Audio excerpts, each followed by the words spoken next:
This episode of the Sloopcast is brought to you by the Mad Canadian Barbecue Company. Mad Canadian Barbecue Company is an Ohio-based company located in Cary, Ohio, where they usually say our seasoning will take your barbecue from good to great. The Mad Canadian will be in Cary, Ohio this Thursday in Cary, Ohio from 3 to 7 p.m.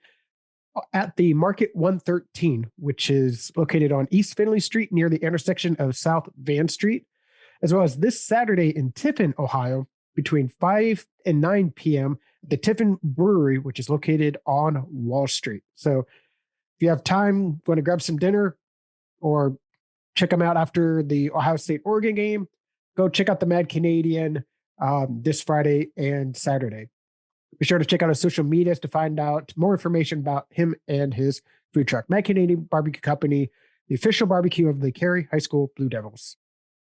This episode of the Sloopcast is also brought to you by the Iron Bean Coffee Company. The Iron Bean Coffee Company is a premium, small batch, roast order, veteran-owned coffee company.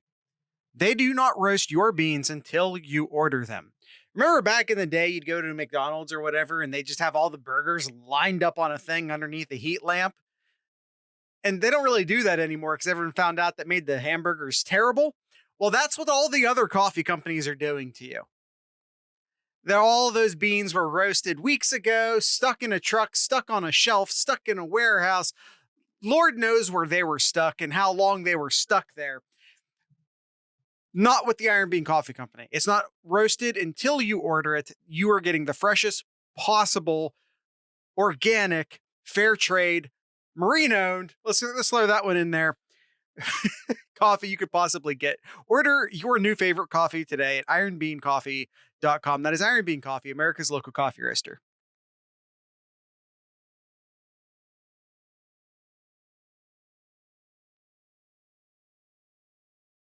Oh, we've picked up a few new people during the ad read, Kyle. We got a Nomad. We got a Stewart. Added to our collection of a Buckeye, Zach, and a Gangland. Yes, thanks for everyone joining. Thanks everyone on YouTube for listening in. How are we feeling about the Oregon game? How are we feeling? It's know your enemy time. It is time to get to know our enemies. It's Oregon. It's a big boy. We'll get into it. Don't you worry. We'll get into it. All right. On the over? You mean to cover or the over? Okay. All right. Let's go ahead and it's all good.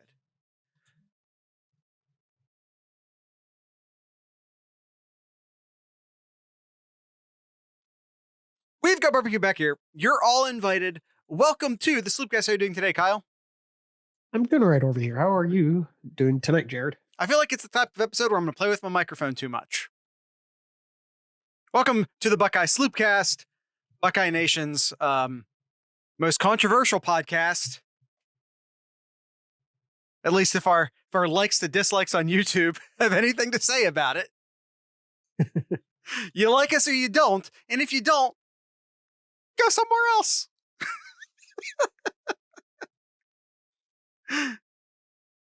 All right, it is our Know Your Enemy episode, and before we get to know our enemy, he likes it, Nomad. We got some Black Stripe news here. We have 2 Black Stripes that happened this week so far. We have kicker Noah Ruggles and wide receiver Jaden Ballard. That is now all of the true freshman wide receivers with their Black Stripe removed, I do believe.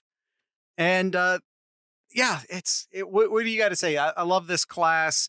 This class is going to lead Ohio State places. Will it be this year? Will it be next year? On one hand, next year you're going to have a bunch of new faces at wide receiver, but that also means you're going to lose 2 good guys. You're going to have a quarterback with more experience potentially. But you're also going to lose a ton of pieces on the offensive line. But, all of that, those are all worries for the next wasteland. Certainly not mid-season conversation, which, Kyle, I guess we're kind of in mid-season now. It's not like middle of the season, but it's mid-season. We're in between the beginning and the end, therefore we're in mid-season, right? Sure. Let's go ahead and get into it. Let us get into the meat of our episode. We get to know your enemy. Oh, shenanigans. Shenanigans. That's what you missed. Know your enemy. The Oregon Ducks. Kyle, the Oregon Ducks roll into Columbus at noon. That's 9 a.m. their time. Do not let that get past you. 9 a.m. their time, noon for everyone else on the East Coast anyway, and just, everywhere. And Kyle, this is like an NFL thing. This is an NFL thing that gamblers like to watch, which is essentially watch when a West Coast team travels east and plays in that 1 o'clock hour, in like that first NFL slot hour. They always play a little more sluggish because they're playing a game what is right at the, they are maybe getting up a little bit earlier than they're used to. And then they're definitely playing earlier than they're used to. It can be a disadvantage for sure. No, it absolutely can, especially for the way Oregon looked last weekend. Yeah, they're going to need everything they can get their hands on to pull out a W in Columbus. Yeah, especially coming off a 31-24 victory last weekend against Fresno State. Definitely not a good showing overall. Very, very sluggish to start, and then on top of what Jared just said here, sluggish of what most West Coast teams playing in the East Coast early on. Could it spell disaster this weekend? Well, it would add to what could already be fairly disastrous for Oregon. Thibodeau gets rolled up on. This is a huge storyline that we'll be watching. Mario Cristobal comes out, the Oregon head coach comes out and says, it's going to be day to day. Now, I post this in the Discord. Someone asks, does that mean he's even practicing? Is he even practicing if he's day to day? And if he's practicing, is he contact press? What does that mean? And I go, don't worry about it, because as I like to tell you guys all the time, the head coach is under no obligation to tell us the truth. Rule number one, the doctor lies. The head coach is under no obligation to tell us the truth. And by the way, good on him. Don't tell us the truth. We don't need to know that. In the same way that I, as a general member of the fan public, don't want to know how Josh Proctor's doing. I mean, I kind of want to know how Josh Proctor's doing, but I don't want Oregon to know how Josh Proctor's doing. Well, man, the chat is going off today. Well, they're doing their own little thing there. So let's get into knowing our enemy. The Oregon Ducks mentioned that they are coming off a 31-24 victory last weekend over Fresno State, and pretty balanced attack against Fresno State. 172 in the air, 186 on the ground. But you can't judge this team based off one game so far this season. So we got to know a little bit more about the players on this team here. We have, how many is it here? 1, 2, 3. We got 4 players on this team who were preseason first and second team offense and defense. Yeah, so All-American per Pick 6 preview. Yes. Running back CJ Verdell, mentioned Thibodeau already, the defensive end. We'll get into a little bit more about corner Kyle Wright, as well as Varen McKinley as well, the two talented DBs that Oregon has. So I think the question that I think is on everyone's mind that we can. I mean, first and foremost, the question's about Thibodeau, right? But we can't answer that. So the one we're just going to have to sit back and wait with everyone else. The second answer, or the second question that everyone once answered is, who is Oregon? Is Oregon a preseason top 10 team with elite defensive players, even if it's a sparse, maybe not depth, maybe not like elite depth, but like elite players, preseason All-Americans, preseason All-American running back, maybe the best defensive player in all of college football in Thibodeau, good linebackers, good defensive backs. You have that on one hand. What seems to be a pretty hyped up team, a preseason hyped up team. And then you have the team that played Tulane last week. So who's the real Oregon? We don't have a sample size to really say, but I'll be damned if we can't speculate.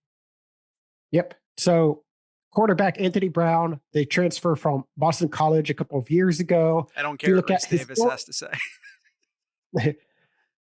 Historically here, Anthony Brown is a 55% completion quarterback. Not all that good, 55%. And he's thrown 43 touchdowns and 20 interceptions, pretty much almost 2-1. Not that good either. So, and then in this last game here against Fresno State, by the way, Tulane was Oklahoma, Fresno State. So this last game, Anthony Brown, 15 from 24, 172 yards in the air and rushed for 75 on the ground. So this is a mobile quarterback that Ohio State's going to have to really watch out for, because in the past, Ohio State has struggled from time to time with mobile quarterbacks. Are they going to have that same kind of issues this weekend? Well, from everything that we're seeing so far, we're going to see a lot more nickel package. So we're going to see a lot more of, hopefully, Jared's buddy here, Cody Simon. Hopefully we'll see a little bit more of him in this package instead of what we typically saw last weekend when Ohio State did more of a 4-3. We're going to see more of a 4-2-5 this weekend. Yeah, absolutely. Yeah, well, Ohio State will be base nickel. This Oregon is not Minnesota. let's just go ahead and say that, as obvious as it might be to say, and it's painfully obvious to say, Oregon is not Minnesota. Yeah, they aren't even the same state. Correct, England. For starters, I don't believe, and I'm going out on a limb on this one, Kyle. I don't think we're going to see Oregon in any 7 offensive lineman sets. No. Okay. No. Okay. I don't believe that we need to be concerned about a massive seniored offensive line from Minnesota, or excuse me, from Oregon. Nope. No. I think this is a game in which the defensive ends for Ohio State feast. Oh, and the defensive tackles for that matter. I think we saw spurts of Zachary Harrison, and I think we saw defensive tackles and defensive ends flash here and there. But given the size and the experience and the number of offensive linemen Minnesota had out there, it was a bit hard. I don't believe that's going to be an issue this time around. I think if we're looking for matchups that Ohio State can exploit, I am 100% looking at Ohio State's defensive line versus Oregon's offensive line. Yep, absolutely. And I agree. I think Ohio State's defensive line is going to be able to feast as long as Ohio State's able to do more of a press coverage, because anytime that Ohio State really gets after the quarterback, got to watch out. I think somebody mentioned it here. Everyone's been mentioning it. Should we be concerned about the short dumps and slant passes? If you're really rushing the quarterback here, getting them a lot of pressure, you need to press up a little bit more and not give them that 5-yard cushion there. Yeah, and quite frankly, a lot of that has to do with Proctor. You can play a little, not that they have to this point, but you can play a little more press if you have your experienced safety back there who can be a bit of a safety blanket in case the wide receiver gets away. At Yep. the same time, I do believe that Ohio State, again, has a huge advantage along the trenches, especially on defense. So I believe that you should be able to get after the quarterback pretty quickly, which would also help aid in pressing getting your defensive backs up and pressing the wide receivers, because presumably they shouldn't have a ton of time to pass the ball. Yeah, Nomad just hit absolutely. level 33 in our Discord, and that's impressive considering the amount of time you've been here. Let's see. Let's see who else to keep an eye out for Oregon here. They did run a lot with their backup running back up, Travis Dye, who had 13 carries. Their starter CJ had 18. So you probably see a lot of running back substitutions here. Wide receivers here. Their main two is Johnny Johnson the third, who had the most reception yards and the lone receiving touchdown last weekend, as well as a sophomore Micah Pittman as well. And they do have a really good deep threat true freshman named Troy Franklin, who wears number 11. Got to keep an eye out for as well. Oh, and since this is the year of the tight end, I'll throw in there Spencer Webb as well too. He had three catches as well in last weekend's game. Yeah, so I think when it comes down to it, Kyle, I like Ohio State's chances here. Now, that being said, I think Ohio State wins. Can I just say that? I'm going to say that now. I might be jumping ahead a little bit. I think Ohio State wins. So, in your opinion, what's the difference between Ohio State, like, maybe covering, winning by 10 points, it being a contest going into the fourth quarter, versus Ohio State blowing out Oregon? Where do you see that difference being made? Whether it be a position group matchup or a player, or I don't know, where do you see Ohio State? Who do you see Ohio State, or on Oregon for that matter, making that difference between Ohio State winning and Ohio State making a statement?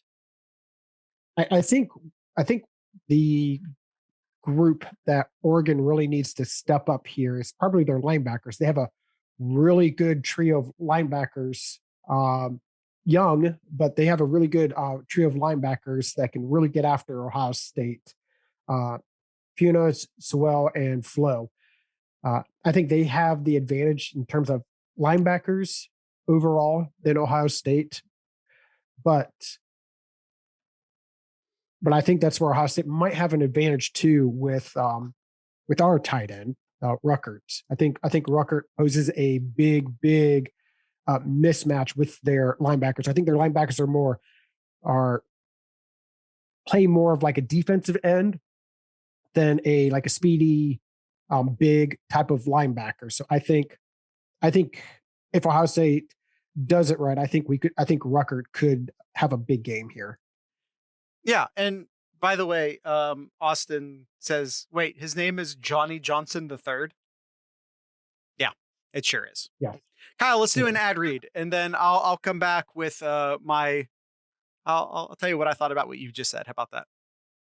All right, sounds good. All right, let's go ahead and hear from the Mad Canadian Barbecue Company. Mentioned at the top of the show, and I'll mention again here in case those who have missed it. If you want some of that sweet, good old Mad Canadian barbecue, him and his food truck will be in Cary this Thursday. So as this episode is being released, this Thursday, 3 to 7 p.m. in Cary, Ohio at Market 113th, which is on East Findlay Street near the intersection of South Van Street.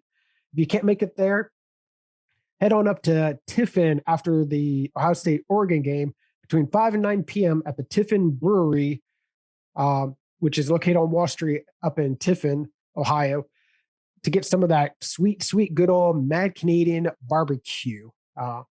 Great. I give it 5 stars. Jared gives it 5 stars. Everybody that I know has given the Mad Canadian 5 stars, some of the best barbecue that you can get in Northwest Ohio.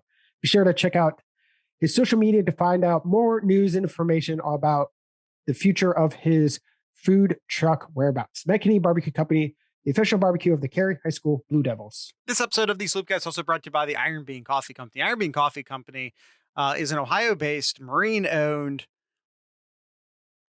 fair trade certified, USDA organic certified coffee company. They have a bunch of amazing coffees, flavored coffees, dark roast coffees, medium roast coffees. They even have a medium light. It's a light roast. We'll call it a light roast. That one's called the Loki. It's a wet process blend, higher in caffeine than you might expect from a light coffee. Still low in acidity, but still has that real nice, rich taste. Again, a much richer taste than you'd expect from some light blends. It has lots of fragrance, including floral notes. That's what I was attempting to say. It also has some citrus notes in there. Looking for some other lighter coffees, their medium roast are the Cast Iron, the Ride or Die, the Rage Against the Dying of the Lights. The Cast Iron and the Ride or Die are, I think, two of my absolute favorites that he has, period.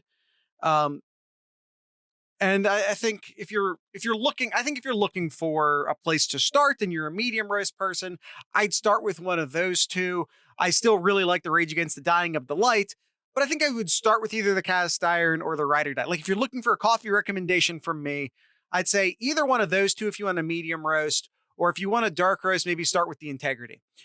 But like I said, you can just go check out all those different coffees for yourself at ironbeancoffee.com. That's Iron Bean Coffee, America's local coffee roaster. All right, Kyle talked a lot about Oregon's linebackers during the last, right before the ad read. They're very aggressive, which I think really goes to what you're saying, Kyle, about one, they just naturally play aggressive, and two, they're just defensively, they like to blitz their linebackers a lot. They like to create pressure a lot, which I think should open up the middle of the field for, as you said, Jeremy Ruckert. But I think also JSN should find some openness in the middle of the field. So I think, yeah, I think that's where you need to focus. But I think another thing we need to focus on is Ohio State having, I believe, an advantage in at least the interior of the offensive line, but also I think the entire trench if Thibodeau's out. If Thibodeau's out, and by the way, there's also, and they're pretty unsubstantiated at this point. We're talking like message board stuff, so I'm not saying this is a for sure thing. They also have rumors out there that Drew Manthis and Justin Flo, two linebackers for Oregon, are potentially also not feeling great. And even if Thibodeau does play, to what extent will he be ready? Is he practicing? How bad's that ankle? We saw Chase Young, his sophomore season, not have a great year. Why? Because he was struggling with sprained ankles all year. And then when he came back healthy as a junior, we saw what he was capable of. When you have to get that body lean, when you have to get that leverage as a defensive end, having bad ankles is really going to limit your mobility to be able to do that. So if the ankle is as bad as, if he's really day to day, like if it's really Wednesday and if he's really day to day still on Wednesday, if that's the truth, that indicates to me that even if he does play, he's not going to be anywhere near 100%. But again, that's assuming that Cristobal's telling us the truth when he says that. Mm-hmm. Yep. But look for Ohio State. I think, as Kyle was saying, look for Ohio State to take advantage of those aggressive, young, talented, maybe even more inexperienced, depending upon injury situation, linebackers with some stuff over the middle. Okay, Kyle. Let's see. Where do we want to go next? I think we have Austin's over-unders. Austin from the Discord gave us some over-unders. So let's roll through these real quick. Right. Sure. So the first one here is Ohio State fumble recoveries set at 1.5. Gonna go under. I feel like getting 2 fumble recoveries in a game certainly possible, but I wouldn't ever bet money on it. Now, if it's the other way around, it could be something just because last game, again, being Fresno State, but Oregon forced 4 fumbles and recovered 2 of them. But then Yeah. again, Oregon did lose one and lost that one as well too in that game too. But yeah, Not I agree. forced I think under. fumbles, fumble recoveries. I think I'll go under. Yeah, I think I'll go under there. All right, next one. Total yards for Trey Henderson, 54.5. Over. I over, over. I bumped that up to maybe like 84.5. I'm assuming he means from scrimmage because we did see he didn't return it, but we did see Henderson line up as a kick returner. So I just want to clarify that I'm going to assume that this means from the line of scrimmage. Yeah, Austin says from the line of scrimmage. But that also includes receiving yards. You're not taking that away from me, Austin. So I'm absolutely going over. Yes. All right. Next one. Touchdowns for Stroud, 3.5. Over. I'm going to go over as well. Yeah, over. I'm not even hesitating on that one. This one, I so want this one to be over. Tight end catches at 5.5. I want this to be over. Under. But it's going to be under. Yeah. I want that to be over. It really could be over. I feel like in the games in which they have leaned on Rutgers in the past have been big games. Mm-hmm. So if there's a game in September in which Rutgers gets over 5 catches, I think this is the one. Yeah, I think so too. Sacks allowed, 2.5. Now, Ohio State has not given up a sack yet. So I'm going to go with under. Especially if Thibodeau is not in, give me the under. I forget the exact statistic, but I think Thibodeau leads over the past 2 seasons.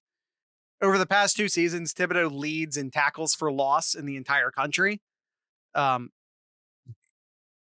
This, obviously sacks included in that.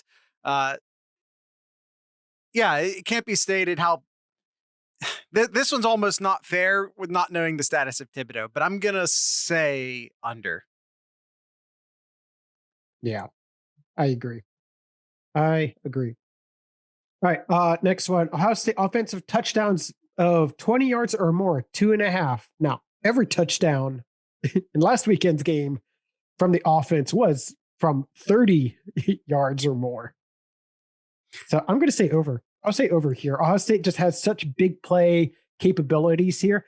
And I think Oregon might struggle here. I know they got a couple of good defensive backs and their linebacker crew's pretty good, but man, they just do not stack to the wide receiver talent and Rutgers as well that can really get out in space. Oregon has a very aggressive defense. I feel like Ohio State is going to have a bunch of drives that are basically under 6 plays, either because they had to punt or because they scored that quickly. I don't expect Ohio State to have too many drives of 10, 12 plays. Nomad says, he says Ohio State gets a kickoff return touchdown for the first time in forever. Man, if Ohio State gets a kickoff return, I'd be jumping up and down here. I think everybody would be. Over under interceptions by Ohio State defensive backs, 1.5. That's a good number. That's a good number. It's I don't know, just by limiting it to the defensive backs, I'm going to say under, just because I feel like that's statistically unlikely, no matter what the situation is. Yeah, Kyle, we are super. My brain says under, but my heart wants to say over. So I'll go under. Kyle, we are super duper duper over on time. We're already at 30 minutes almost. So right. Let's go ahead and predict this game. Saturday, the 11th of September, noon kickoff. We have the Gus Johnson special on Fox. Ohio State favored. Kyle, when CBS locked this number in, it was at 13.5, and thank God, because it's already gone up. And boy, do I like staying underneath that 14-point mark. So thank God we did, in fact, lock it in at 13.5. I'm going Ohio State to win and cover. Yep. I have the same. 13.5 is such a sweet, sweet number. So sweet. So very sweet. All right. Yep, Kyle, our guest picker this week. Sorry, we're way over on time. Our guest picker this week is Stuart E4, US vet. He writes here, Ohio State versus Oregon. Here we go, boys. This is the only game that matters this week. By the way, and if you've looked at the schedule, that's true. OSU looked good, but youthful in moments. Absolutely. Oregon looked, well, I don't know how they looked because no one has the Pac-12 network. I may have been streaming that one illegally, you guys.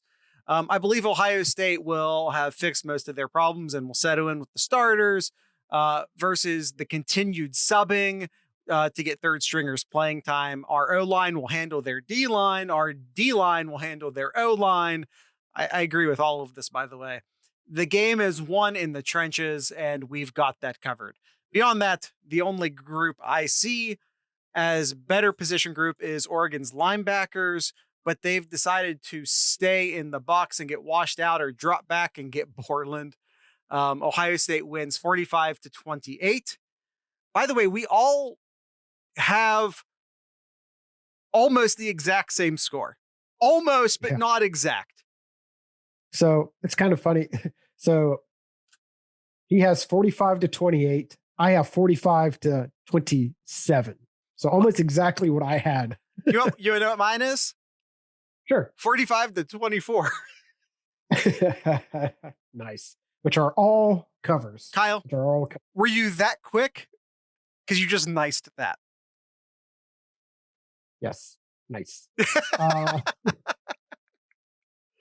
right. Ohio State players to watch. I have Mayan Williams. I think Ohio State is going to really just assert their dominance on the ground, just like what Stewart says here.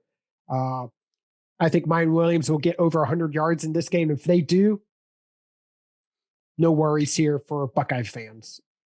Stewart says his is Dwan Jones. I'm going with Zachary Harrison. I think this is a game that, like I said, the Ohio State defensive ends really come out. Mm-hmm. All right. Enemy player to watch. Thibodeau. Even if he plays at 75%, it's still Thibodeau. This guy is potentially the first overall pick in the entire NFL draft next spring. Yep. They cannot be understated how good Thibodeau is.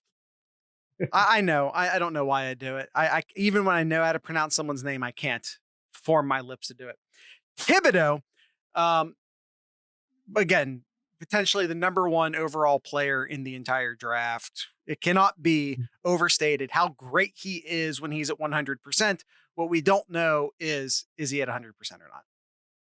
Yep. Stuart and I go with the same. Anthony Brown, the quarterback. You got a mobile quarterback. He's going to have to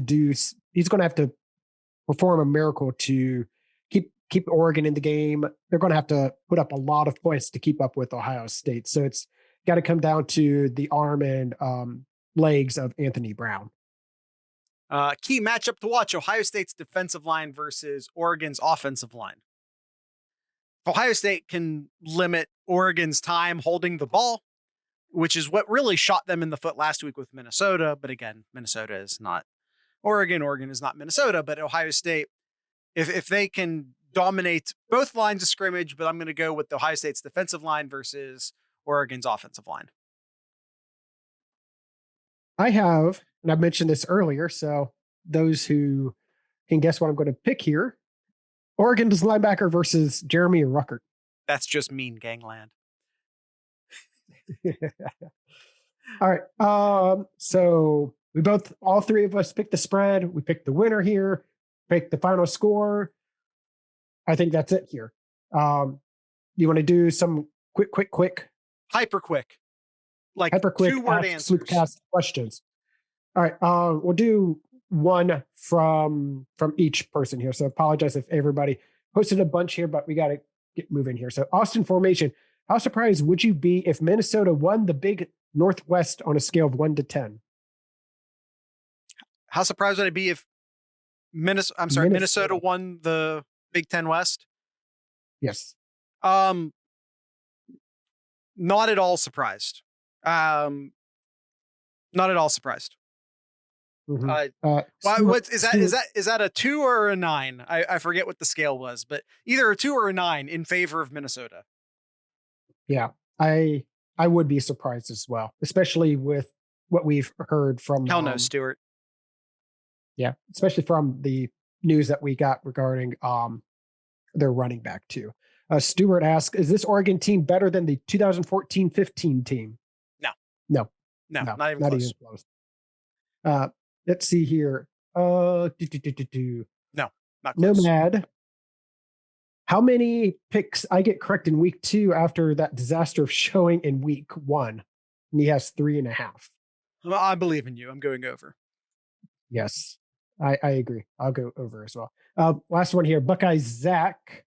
With week 1 in the review and week 2 fastly approaching, what is it that the rest of college football world must do to match the Alabama dominance? Pray. Like you have to recruit better. That's it. Georgia's attempting to do it. Clemson's attempting to do it. Ohio State's attempting to do it. You have to recruit better. Alabama. I have Oregon on the brain. Alabama just keeps winning recruiting titles. And until you can stop them from doing that, good luck. You have to recruit better. Just that simple. I think that's it. That's all the questions we have because we are way over in time, Jared. Yeah. I'm gonna have to. Sorry, Stuart. I know you like making me say the names, but y'all have already been making fun of me, and we're super over on time, so I am gonna have to let that go for this game. Sorry about that, or for this episode. Sorry about that.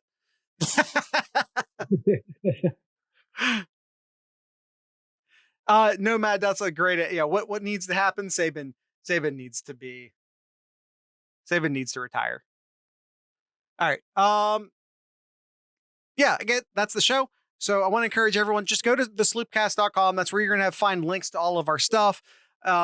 If you like what we do here, please be sure to follow us on Twitter, on Instagram, follow our YouTube channel, as well as the Buckeye Scoop YouTube channel. Please follow both of those channels. Stuart, if we have time to do it in the Friday show, we'll do it in the Friday show. I promise. And also, like, if you're watching this on YouTube, make sure to leave us a comment. And please be sure to give us a like. Kyle, do you have anything? Stuart's not happy with me for skipping his segment, and I've already apologized. Few former Buckeye notes here. Bradley Roby heading down to the New Orleans Buckeyes. And a trio of former Buckeyes have been named captains for the Cincinnati Bengals. Oh, wow. That is Joe Burrow, Von Bell, and Sam Hubbard. How about that? That was after they just released like 2 Buckeyes as well. Yes. All right, that's it. Let's go ahead and end the episode, Jared. All right, that's it for Kyle's thing. Tonight's ending music will be the Raging Nathans. They're a punk band out of Ohio. I maybe Dayton? I forget, but definitely out of Ohio. They're the Raging Nathans. And with all of that being said, I'd like to encourage everyone to drink local beer, listen to local music, and of course, support your local podcasters. Once again, this is the Raging Nathans.